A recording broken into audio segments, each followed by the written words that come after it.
तुम्ही पाहत आहात MCN न्यूज मराठी।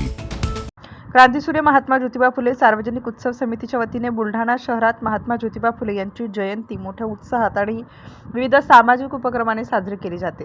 त्याचाच एक भाग म्हणून गेल्या 3 वर्षांपासून पुणे येथील महात्मा ज्योतिबा फुले यांच्या वाड्यातून माती आणि क्रांती ज्योत आणली जाते। 2 दिवसाचा प्रवास करून ही क्रांती ज्योत बुलढाणा शहरात दाखल झाली। धाड नाका परिसरापासून मोठ्या जल्लोषात या क्रांती ज्योतचे स्वागत करत शहरातील प्रमुख मार्गाने मिरवणूक काढत महात्मा फुले शाळेमध्ये मशाल यात्रेचा समारोप करण्यात आला। क्रांती ज्योत घेऊन येणाऱ्या पथकामध्ये आशिष लहासे, वैभव इंगडे, कृष्णकांत बगाडे, निलेश पाटील, वैभव लाड, प्रदीप डांगे या समाज बांधवांचा समावेश होता। MCN न्यूज मराठी करिता रवी शेगोकार, बुलढाणा।